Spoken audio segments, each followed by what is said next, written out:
Action. Yes, I said pulling action. A lot of people think it's a swinging action or a stroking action or a hitting action. That's in the neighborhood, but it's a pulling action. Okay, the body pulls the racket. The body pulls the racket. Serve, the body pulls the racket. Even on the volley, the body pulls the racket. The slice, the body pulls the racket. Now, if someone was really tight, pulling action. Tennis is a rotational game. It's not an arm game. And I drops the racket behind and then accelerates through. But the reality is that the wrist is only a part of the movement, and that the racket lag is created by a rotation from the elbow, partly from the shoulder, but substantially from the elbow. And my elbow back, opening the forearm to the sky, and the racket naturally lags. Essentially, we're creating a kinetic chain. Kinetic chains always work from the ground up or from inside out. So when we make a movement, the more that we focus on the parts of the body that are close to the center, then the more efficient, powerful, and fast the stroke will become. So turning the elbow first and then with the wrist following, we create way more power than just simply rotating and lagging with the wrist. The wrist movement, and now the arm movement. It's a three-dimensional movement. So what happens is that the arm is stretched back, and then the racket is dropped here and round. And see how it's a rounded shape. And this creates leverage, momentum, speed, and power. But if you just think of it as a pat the dog position, I would think of this. And now I have a two-dimensional motion, and I'm not going to lose power, but I'm just complicating the stroke and I get nothing for it. So my timing's going to be worse, but the stroke is no more effective. So what to do? Let's have a look at the shape, and then I'm going to show you a great way of you achieving. Stays on the outside of the body, but the racket comes inside. So if I think of this being the line of my body, you can't see the racket, it's inside the line of my body. You can see it, it's outside the line of the body. So the arm goes back level with the body, but not going inside the line. And the racket, in a three-dimensional motion, sweeps around here and through. Now I think of this, and now I make a reverse windscreen wiper. Now, some, but not many of the pro players actually make that shape. But what most of them do is now I'm going to do the reverse windscreen wiper, but I'm going to angle it down. So not like this, but like this. So not like this, but like this. And see how far away that shape is from pat the dog. So now with the reverse windscreen wiper, I'll add tons of speed to the ball, a lot more spin, and it's easier. Racket back, around the wall, and the upswing. The hand stays on this side of the body, but the racket goes behind. And was that he actually sees through the back of the racket when he tries to hit the ball. So you see, if I swing here and make contact here, then I'm seeing the ball on the side of the racket. But if I'm further in front, then now I'm seeing the ball through the strings. So one of them looks like this, and one of them looks like this. If I can see the ball through the strings, then I'm going to be far enough away from the body to always get power, leverage, and momentum into the stroke. Then now, I'll show you from several different directions, I will create this tremendous whipping motion. So I'm thinking of two things here. I've closed the racket face, and now I'm going to rotate the elbow. I'm not thinking about the wrist at all. The wrist is a byproduct. Racket face, rotate the elbow and swing. When you close the racket face, rotate from the elbow, then you will get fantastic topspin. You'll get power and control. Isolate the penetrating movement. If you go back in time a long way, then the way tennis was taught was for the racket to actually point in the direction that you wanted the ball to go. This is a very, very inefficient way of hitting the ball. But that still can be a component part of the stroke. So if you hit some forehands where you actually end in this old-fashioned and inefficient way, you'll have found real extension, and you'll feel the extension of the racket. And then we naturally extend and go into the modern finish, either round by the side or up over the shoulder. It doesn't really matter. but we combine the extension with the pronation penetration coming through here, and the stroke combining penetration and topspin coming through in this fashion here. It's not going to happen very often because the window of opportunity, the period where my weight will travel through contact, is very, very small. But if, remember, we're in a comfortable position here, if as I step forward before making contact with the ball, I land on my heel, then naturally my weight will move onto the toe of my right foot. You don't have to think about the right foot, it just happens. So when I go forward landing on the heel, naturally my weight will move to the toe. My foot may stay on the ground, but the weight will still move to the toe. And if I make the heel landing, my weight moves naturally to the toe, I make the stroke, and whether the back foot stays rooted to the ground or whether the back foot comes through with the racket, I will have a vastly extended window of opportunity or hitting zone when my weight will transfer perfectly through the ball. This works on the forehand and on the backhand.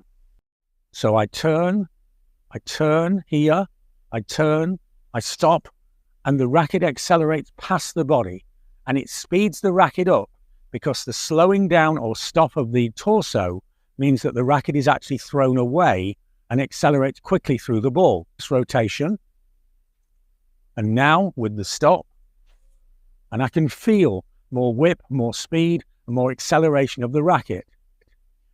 Many players like Djokovic, they actually will simply come into the stroke and turn quickly and then slow down. But Federer actually pauses. I find that for most players, the pause of the upper body and the torso is easier to actually find. But the main thing is, do not just rotate as quickly as you can. What you need to do is slow that rotation down. Begin fast, and then slow down and whip the racket through, and you'll get more power on your forehand. Power the stroke, and then we stop the rotation of the body to transfer this energy into the ball. The body becomes inert, and the energy has to go somewhere, and it will travel into the ball if you slow the rotation down. Then you won't transfer that energy into the ball. If you continue the rotation, then you won't transfer that energy into the ball. You'll retain it. Potato. This is because the potato was inert. And you see, if it's inert, then the energy will be passing through it, away from it. The same to your ground stroke. Begin with rotation to create momentum and rotational energy, and then at contact or around contact, my body slows down and stops and becomes inert, just like the potato, the way that I will see it, the way that you will see it. So if I turn to this direction, then we have 12, 3, 6, and 9. For the optimum height, around about waist height or above, then simply think about hitting a pure topspin drive going from 6 to 12, and you'll have the correct contact point. But now for the higher ball, to make sure that I'm playing it further away to the side, but also a little closer, just think about skimming the ball from 3 to 9. If you think about swinging from 3 to 9 across the ball, then you'll naturally play it further to the side, but slightly closer into the body. So on the high ball, we're hitting from 3 to 9. And if the ball is lower, then we now want to hit from 6 to 3, bringing the racket out to the side. You'll see many professional players not really completing a stroke when they play the short ball or the low ball, and they'll swing up to here. See, now my swing path is from 6 to 3. It's a aborted or stunted stroke, but generally when I'm playing that short ball, I'll be closer to the net, so I don't want the same distance.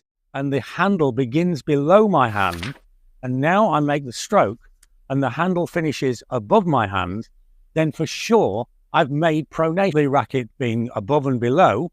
So now it's level, and I have a classic 1970s, 1980s forehand, below and swing and above to loose. Now what we want to do when making the stroke is we want to be really loose when coming into the stroke, and then we want to be tight and strong at contact, and then relax and be loose again. And that's kind of difficult to do. But if, as you're making the stroke, you think entirely about the left hand, and as the left hand comes across to the left shoulder, spread your fingers and point the hand at the opponent, and spread the fingers with stress and tension. So now I spread the fingers and I hit, and I spread the fingers and I hit. And the exact moment that I spread the fingers here, I'll have tension here. Now I'll have a loose stroke, I'll have real strength on contact, and yet still the stroke will be here. Then now I'm going to take the racket back and leave the offhand on the racket until the racket has framed a portrait of my head. If I look to the side, I'm in the portrait position. Oh look, if I'm in the portrait position, I have full extension of the wrist. From this direction, you might be able to see more clearly. So now, portrait position, full extension. When I have the portrait position, I have full extension. If I have full extension, then all of the strong muscles in the arm are perfectly engaged and they're perfectly coiled, ready to add strength and create spin and speed in the stroke. It's the strongest position to make contact with the ball, but it's kind of unnatural. Most people watching this, the racket will drop down below the wrist and the wrist will be neutral. A great way of getting the feel of this is to imagine that you're volleying with a bottle in your hand instead of a racket. Come from the wrist, but the wrist has to have the correct state to become the passenger and pass the energy on through. And I have a nice stroke, but I don't have real racket speed. The shoulder again is a passenger. It's not the driver. The shoulder is receiving energy from the body. Shoulder is able to send that energy on. We must be free and loose and allow the shoulder to turn. So now let's look at the body itself and let's look at the hips. And the hips are the driver of the stroke, but they're not as strong as Novak Djokovic. They're not as strong as Rafa Nadal or any of the ATP Tour pros, but they have wider hips. And the driver of the forehand stroke is the hips. As we make the stroke, we need to rotate the hips. The hips rotate first, then the shoulders receive the energy from the hips, and then, if it's in the right state, the wrist, remember we feel the weight of the racket, receives the weight of the hips, and suddenly we have a beautiful fluid stance. So instead of having a traditional unit turn here, why don't we change it and put the hand on the hip to emphasize the dance movement and the turn of the hips. So now instead of going to here, I go to here. And now what I'm going to do is make half a stroke. And I suggest you do the same thing. Try it yourself to get the feel of this. So look, I'm into position here, and now turn and turn. I think that the loose wrist and the loose grip is a byproduct. And it's a byproduct of the loose elbow. Pro players who are so fluid, then always, as they track the racket, then the elbow turns to the outside. See, the recreational players are keeping the elbow on the inside, and Federer and Alcaraz and the others, they're actually dropping, and the elbow comes on the outside. This movement is happening, but when the elbow relaxes, it turns naturally to the outside, and it's almost impossible to have a relaxed elbow without having a relaxed wrist, and so stroke becomes fluid and elastic. A relaxed grip. And so suddenly the whole arm and the whole stroke becomes fluid and elastic. Virtually impossible for that not to happen. But there is a problem. How do we find a loose elbow? You see, feeling the wrist and the hand is much easier than feeling the movement of the elbow and timing it just right. So first, let's find loose. And I want to show you a little trick that doctors and physiotherapists use. When they're testing to see if a player has a muscular problem, right, then what they'll do is they'll ask the player to relax the arm totally and just let them support the arm on their hand, and then they move the hand and it's not relaxed because you're supporting it. It stayed where it was. My arm, and when I take the racket away, and I can feel the weight of the arm on the racket, and when I take the racket away, the arm falls. Again, it's not loose. And now I can feel the weight of the arm on the racket, and it just falls. Find the looseness, feel the looseness, and capture it into a stroke. And now, and again, I'm feeling the looseness, I'm looking for it. You see, children have loads of boundless energy, and so their base is very small relative to how fast they swing. And that small base means that it's inevitable that they'll swing with rotational power. You'll have a wider base, and so it's natural that you swing with a linear movement. Let me show you what I mean. If I go in this direction, you see, look, if I make a wide base here, then it's kind of natural just to push the racket through. But to find the feeling, the correct movement of the stroke, what I want you to do is make some practice strokes, some shadow strokes, with the feet planted together. You see, if I put my feet together, then now it's very, very difficult to play a linear